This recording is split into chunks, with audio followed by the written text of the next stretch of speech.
Tetapi Nabi Ibrahim berdoa 3 hal.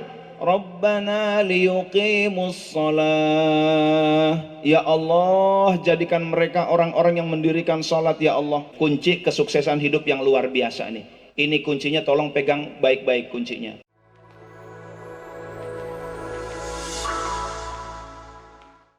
Kita belajar dari khitan itu adalah belajar kepasrahan. Apalagi di dalam khitan ini syariatnya menurut satu versi diawali oleh Nabi Ibrahim. Di dalam surah Mumtahanah ayat 4 Allah berfirman, qad kanat lakum uswatun hasanatun fi Ibrahim. Kalau di kori-kori ini yang kayak tadi tuh, saya coba ya. Beliau tadi kan suaranya merdu-merdu tuh, bagus-bagus ya. Nah, saya mau coba ya, boleh nggak kira-kira? Itu merdu-merdu suaranya tuh. Saya mau coba ya. Tadi juara internasional loh tadi tuh ya. Bagus-bagus tuh. Udahlah nggak jadi. Qad kanat lakum uswatun hasanatun fi Ibrahim.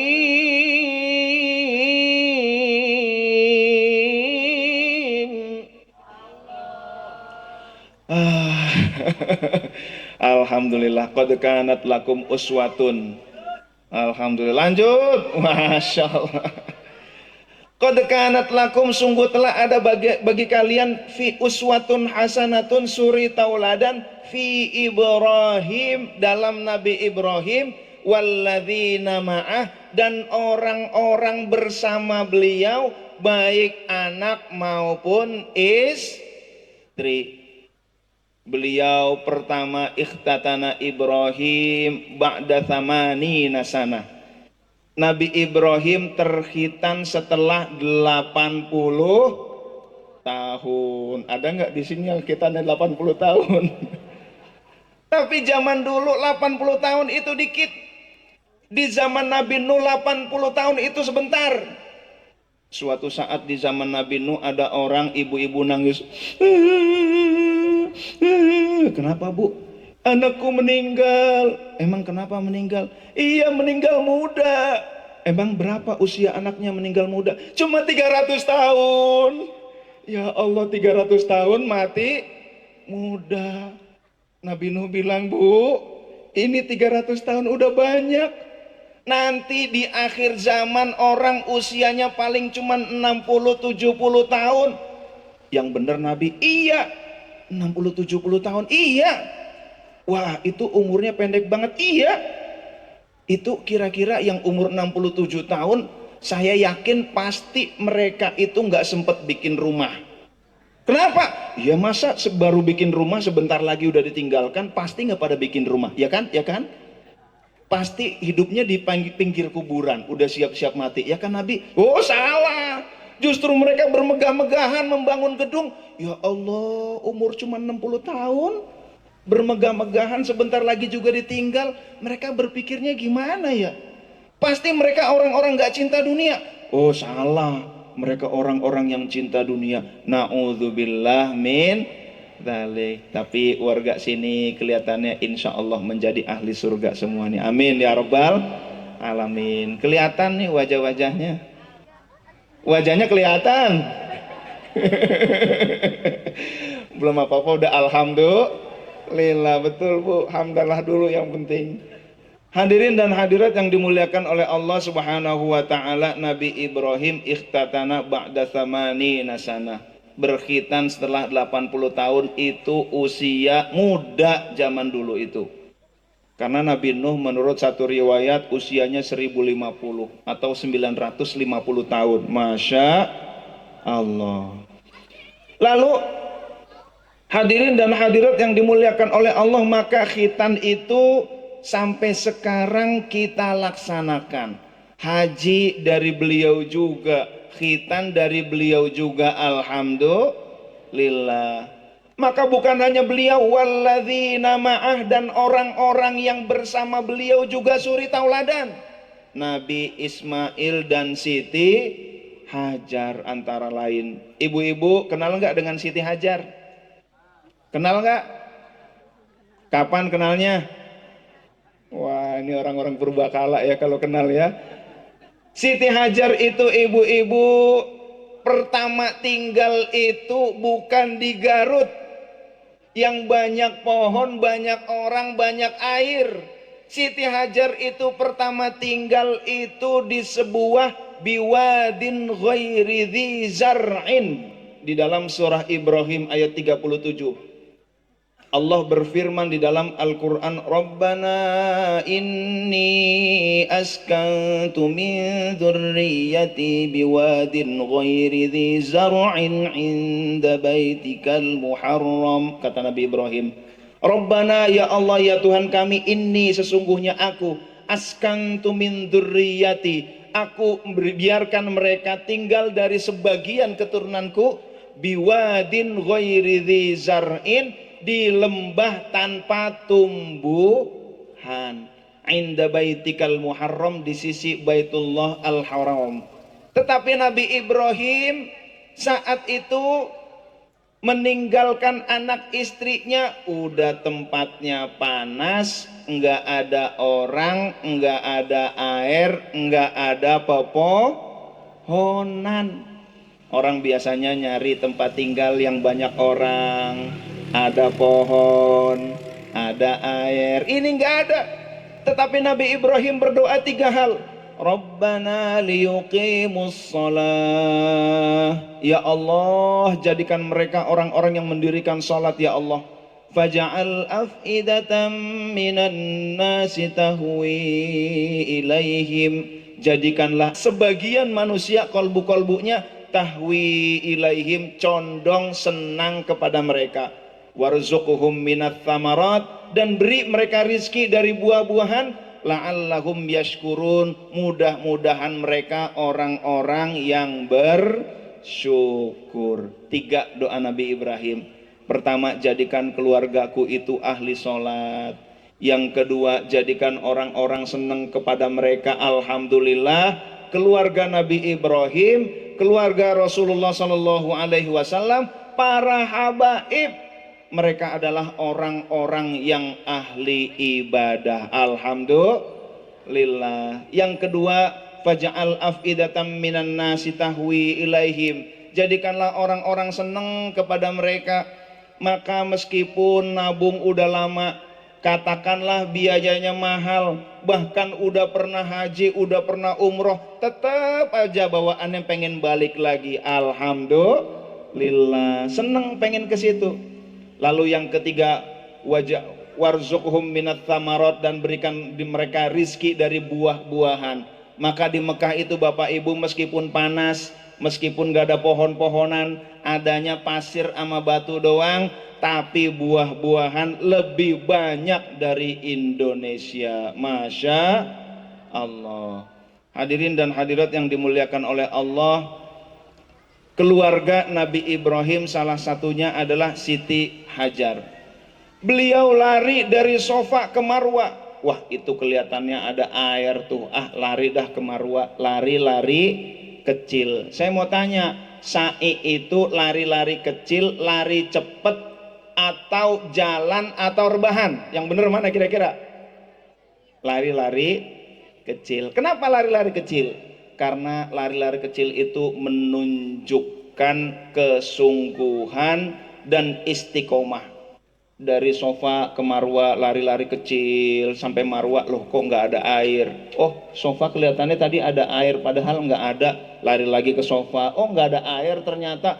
Marwa dari tadi juga tahu nggak ada air, tetapi itulah ikhtiar dari Siti Hajar untuk menunjukkan kepada Allah, ya Allah, aku sungguh-sungguh mencari air ya Allah. Maka beliau sungguh-sungguh Sofa Marwa, Sofa Marwa, Sofa Marwa, lari-lari kecil, dan ternyata airnya, solusinya ada pada kaki Nabi Ismail. Hadirin dan hadirat yang dimuliakan oleh Allah Subhanahu wa taala, pelajaran kedua yang tadi dari khitan adalah kepasrahan.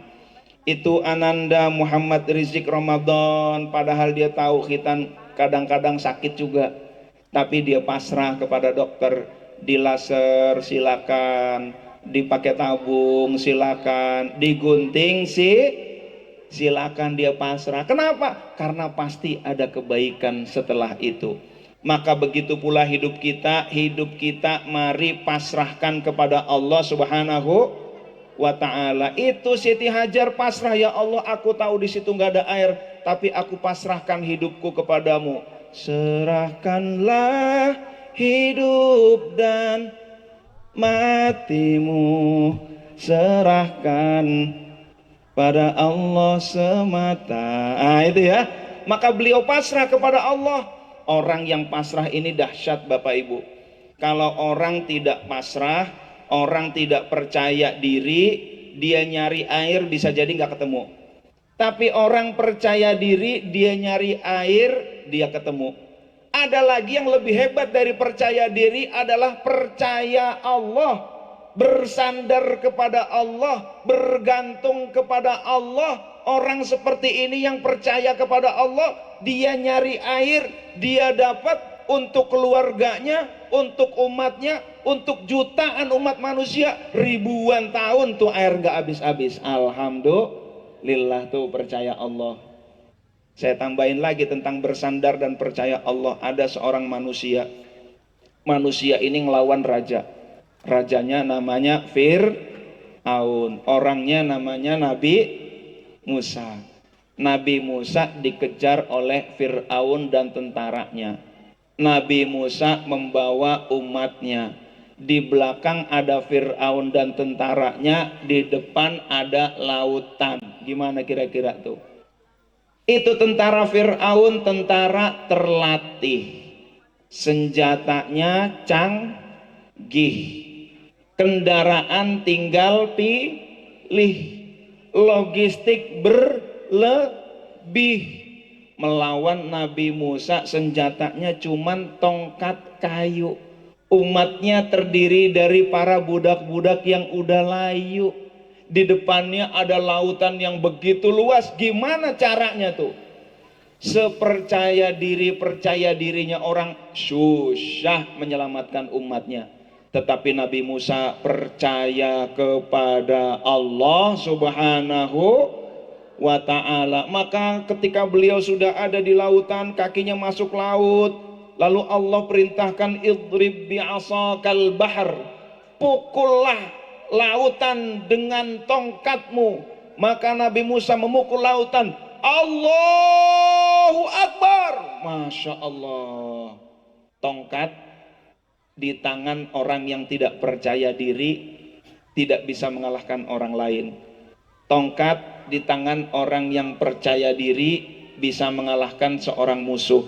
Tapi tongkat di tangan orang yang percaya kepada Allah Subhanahu wa ta'ala bisa menenggelamkan Fir'aun dan pasukannya. Masya Allah. Nah, hadirin dan hadirat yang dimuliakan oleh Allah, saya mau cerita sedikit. Suatu saat saya diundang oleh seorang pengusaha. Ini pengusaha organisasinya udah kenyang. Dia kuliahnya hebat. Suatu saat dia bekerja, kerjanya, karirnya bagus. Ketika 40 tahun dia berkata, nanti saya mau keluar dari kerja, saya mau bisnis aja. Di kerja melesat. Karena apa? Dia pengalaman organisasinya udah hebat, ilmunya hebat, kuliahnya hebat.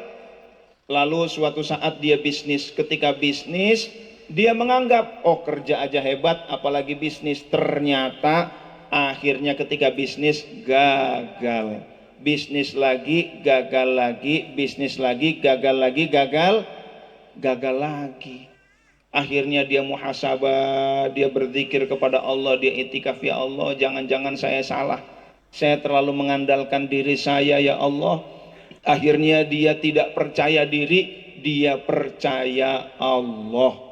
Lalu dia bisnis lagi baru, ternyata berhasil, sukses besar, karyawannya lebih dari 1000, cabangnya lebih dari 100 di Pulau Jawa ini. Alhamdulillah. Dia bilang kepada saya, Ustadz, saya udah gak percaya diri lagi.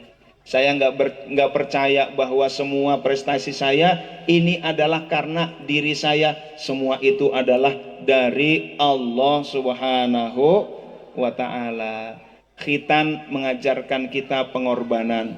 Khitan mengajarkan kita kepasrahan diri kepada Allah Subhanahu wa taala. Maka Imam atau Syekh Abdul Wahab Asy-Sya'rani dalam kitab Minahus Saniyah, beliau berkata, "Man nasoha fi hirfatihi walam ya'tamid 'alaiha barakallahu lahu fi ra'si malihi min haitsu la yash'ur hatta yasira min ausa'in nasi mala." Nah, begitu ya Bapak Ibu ya. Tahu nggak artinya? Mau tahu ya? Wah, ini ya. Man nasoha. Kunci nih Bapak Ibu ya. Kunci kesuksesan hidup yang luar biasa nih. Ini kuncinya, tolong pegang baik-baik kuncinya. Man nasoha fi hirfatihi, siapa yang baik dalam pekerjaannya, baik dalam ikhtiarnya, ikhtiar terbaik seperti Siti Hajar, walam ya'tamid 'alaiha, tapi tidak bergantung pada ikhtiar, tidak menggantungkan pada ikhtiar, tidak bersandar pada ikhtiar, dia ikhtiar yang terbaik dan bersandar kepada Allah yang maha baik. Apa yang terjadi? Barakallahu lahu fi ra'si malihi, Allah akan memberkahi modalnya, hartanya, min haitsu la yash'ur, tanpa dia ketahui, tanpa dia sadari, hatta yasira min ausa'in nasi mala, sampai dia menjadi termasuk orang yang paling banyak hartanya. Alhamdulillah. Maka Bapak Ibu hadirin dan hadirat yang dimuliakan oleh Allah Subhanahu wa taala, ketika kita kerja, kerjalah kerja yang terbaik, karena Allah perintahkan kita ahsanu amala, kerja yang terbaik. Tetapi kerja terbaik saja nggak cukup bagi Siti Hajar. Beliau juga bersandar kepada Allah, pasrah kepada Allah Subhanahu wa ta'ala. Kerjanya bukan penentu, obat bukan penentu kesehatan, dakwah bukan penentu hidayah, penentunya semua adalah Allah Subhanahu wa ta'ala. Maka ketika kita mendidik anak, ya Allah, Engkaulah yang memberi hidayah ya Allah. Ketika kita bekerja, ya Allah, Engkaulah yang memberikan keberkahan ya Allah. Ketika kita berbisnis, ya Allah, Engkaulah yang memberikan kemudahan ya Allah. Engkaulah ya Allah. Zikir kepada Allah Subhanahu wa ta'ala. Nah, hadirin dan hadirat yang dimuliakan oleh Allah Subhanahu wa ta'ala, maka kunci rezeki luas itu dua. Yang pertama ikhtiar terbaik, yang kedua bersandar kepada yang maha baik. Maka ketika kita bekerja, bekerjalah dalam keadaan berzikir kepada Allah Subhanahu wa ta'ala. Di Tasik ini ada guru besar zikir, Pangersa Abah Anom. Masya Allah, dari dunia datang ke beliau dalam rangka ingin belajar zikir. Bagaimana supaya kerja sambil berzikir kepada Allah, sambil bermunajat kepada Allah, sambil terus tidak lupa kepada Allah. Alhamdulillah. Hadirin dan hadirat yang dimuliakan oleh Allah, mungkin ini dulu silaturahim dari kami. Mohon maaf kalau banyak kesalahan, saya bersyukur kepada Allah. Man nasoha fi hirfatihi, siapa yang baik dalam pekerjaannya, baik dalam ikhtiarnya, ikhtiar terbaik seperti Siti Hajar, walam ya'tamid 'alaiha, tapi tidak bergantung pada ikhtiar, tidak menggantungkan pada ikhtiar, tidak bersandar pada ikhtiar, dia ikhtiar yang terbaik dan bersandar kepada Allah yang maha baik. Apa yang terjadi? Barakallahu lahu fi ra'si malihi, Allah akan memberkahi modalnya, hartanya, min haitsu la yash'ur, tanpa dia ketahui, tanpa dia sadari, hatta yasira min ausa'in nasi mala, sampai dia menjadi termasuk orang yang paling banyak hartanya. Alhamdulillah. Maka Bapak Ibu hadirin dan hadirat yang dimuliakan oleh Allah Subhanahu wa ta'ala, ketika kita kerja, kerjalah kerja yang terbaik, karena Allah perintahkan kita ahsanu amala, kerja yang terbaik. Tetapi kerja terbaik saja nggak cukup bagi Siti Hajar. Beliau juga bersandar kepada Allah, pasrah kepada Allah Subhanahu wa ta'ala. Kerjanya bukan penentu, Obat bukan penentu kesehatan, dakwah bukan penentu hidayah, penentunya semua adalah Allah Subhanahu wa ta'ala. Maka ketika kita mendidik anak, ya Allah, Engkaulah yang memberi hidayah, ya Allah. Ketika kita bekerja, ya Allah, Engkaulah yang memberikan keberkahan, ya Allah. Ketika kita berbisnis, ya Allah, Engkaulah yang memberikan kemudahan, ya Allah. Engkaulah, ya Allah, zikir kepada Allah Subhanahu wa ta'ala. Nah, hadirin dan hadirat yang dimuliakan oleh Allah Subhanahu wa ta'ala, maka kunci rezeki luas itu dua. Yang pertama, ikhtiar terbaik. Yang kedua, bersandar kepada yang maha baik. Maka ketika kita bekerja, bekerjalah dalam keadaan berzikir kepada Allah Subhanahu wa ta'ala. Di Tasik ini ada guru besar zikir, Pangarsa Abah Anom. Masya Allah, dari dunia datang ke beliau dalam rangka ingin belajar zikir. Bagaimana supaya kerja sambil berzikir kepada Allah, sambil bermunajat kepada Allah, sambil terus tidak lupa kepada Allah. Alhamdulillah. Hadirin dan hadirat yang dimuliakan oleh Allah, mungkin ini dulu silaturahim dari kami. Mohon maaf kalau banyak kesalahan, saya bersyukur kepada Allah.